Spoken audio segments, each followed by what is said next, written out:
ये कहेंगे महाराज हमारे बच्चे नहीं मानते, हम तो बहुत आते, बच्चे नहीं मानते। आपको मिलेंगे कि नहीं मिलेंगे? जवाब दो। और जब आप ये कहो कि हमारे बच्चे नहीं मानते, वो मंदिर नहीं आना चाहते, वो कथा में नहीं आना चाहते, तो ईमानदारी से बताओ तुमने पाया ज्यादा कि खोया ज्यादा? जवाब दो, जोर से बोलो।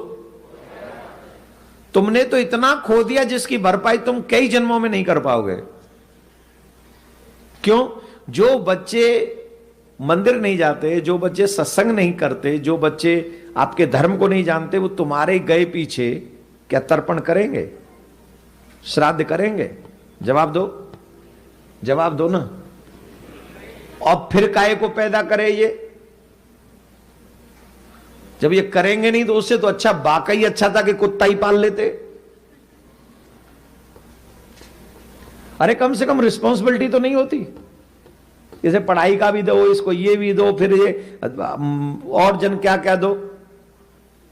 जो बच्चे भगवान की पूजा न करते हो, आपके जो बच्चे मंदिर जाना, सत्संग जाना न मानते हो, जो बच्चे जिनसे आपको ये आशा है कि मेरे मरे पीछे वो तर्पण भी नहीं करेगा, ऐसे बच्चों से तो कुत्ता ही रख लेना ज्यादा अच्छा है।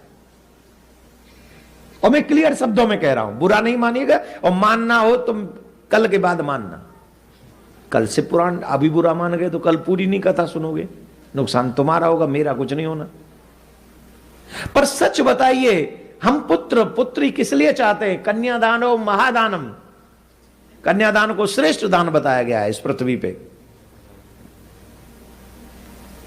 और पुत्र इसलिए चाहिए कि मरे पीछे तर्पण कर सके, श्राद्ध कर सके, पूरे पितृ के कार्य कर सके, हमारे पितरों को जल दे सके। और दोनों ही कार्य, अब अगर आपने बच्ची ने कोर्ट मैरिज कर ली, लव मैरिज कर ली, वो चली गई और आपने कन्यादान नहीं किया, तो बेटी का जन्म आपके हाथ से तो बेकार हो गया।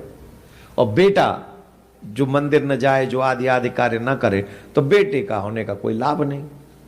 धर्म अनुसार बता रहा हूं, बाकी आप वही करें जो आपका मन है। मनुष्य जीवन में 3 ऋण बहुत महत्वपूर्ण है। सबसे पहले ऋण की चर्चा होगी तो वो पितृ ऋण की चर्चा होगी। किसकी चर्चा होगी? जोर से बोलो।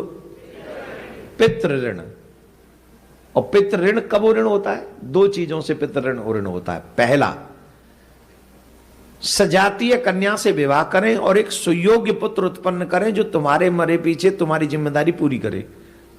जिम्मेदारी मीन्स पितरों को जल दे सके, श्राद्ध पक्ष में श्राद्ध कर सके, आदि आदि कार्य कर सके, गया में जाके पिंडदान कर सके। वही सुयोग्य पुत्र माना गया। और जब तक वो जीवित रहे तब तक अपने द्वारा ऐसा कार्य करता रहे जिससे पितृलोक में भी हमारे पितरों को सुख मिलता रहे। एक संतान ऐसी करे जिससे ऋण उतरे, दूसरा खुद भी जब तक जीवित रहे तब तक पितरों के लिए कार्य करे, उनको उनके ऋण से उऋण होने का। तो 2 जब तक ये कार्य नहीं करोगे, पितृ ऋण से उऋण नहीं होगे। अच्छा, आपको क्या लगता है कि आपके जो संतान है वो आपको पितृ ऋण उतारने में लाभदायक है कि हानिकारक है? जिन जिन के लाभदायक हैं, भगवान आपको दीर्घायु करे, आपको खूब खूब खूब खूब खूब खूब ऐसी संतान उनको भी आगे होती रहे जिनके पितरों का ऋण उतारने की जिम्मेदारी वो अपने ऊपर लेते हैं। दूसरा, अब जिनके नहीं है उनके लिए हम प्रार्थना करते हैं कि भगवान उनको भी सद्बुद्धि दे, सद्विचार दे, और वो धर्म के पथ को स्वीकार करके इसी रास्ते पर आकर आपकी समस्या का समाधान करें, संशय का निवारण करें। ऐसी प्रार्थना हम शंकर भगवान से करते हैं आज के दिन। आज तक हम लोगों में ये विचार बनाया गया है कि गरुड़ पुराण तभी सुनना चाहिए जब घर में कोई मर जाए। झूठ है, ये सबसे बड़ा झूठ है। जो मनुष्य गरुड़ पुराण एक बार सुन लेगा, पाप से तौबा कर जाएगा वो, और पितरों को तार देगा, जीते जी तार देगा अपने पितरों को।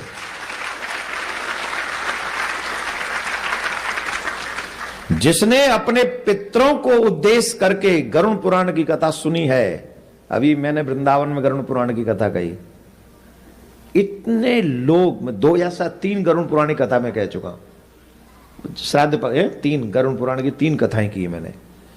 इतना लोगों ने आके कहा कि महाराज जी आज तक नहीं सुना हमने ऐसा कि ऐसा भी हो सकता है। जीवन कैसे जीना चाहिए, आफ्टर डेथ क्या होना चाहिए, और पितरों के प्रति हमारी जिम्मेदारी क्या है। नारायण भगवान बता रहे हैं स्वयं। कौन बता रहे हैं? स्वयं नारायण बता रहे हैं। किसको? गरुड़ को। अब बताओ, क्या गरुड़ भगवान, क्या गरुड़ के कोई मर गए थे जिसको सुनाई नारायण भगवान ने?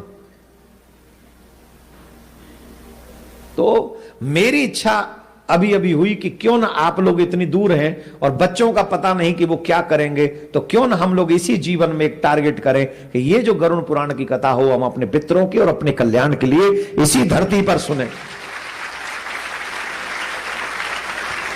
ये मत सोच लेना मर जाए तभी सुने जाते हैं ना। मृत्यु बुरी ना हो, और जिनकी मृत्यु बुरी हो गई है उनका भी कल्याण हो, उसके लिए गरुड़ पुराण की कथा सुनी जाती है।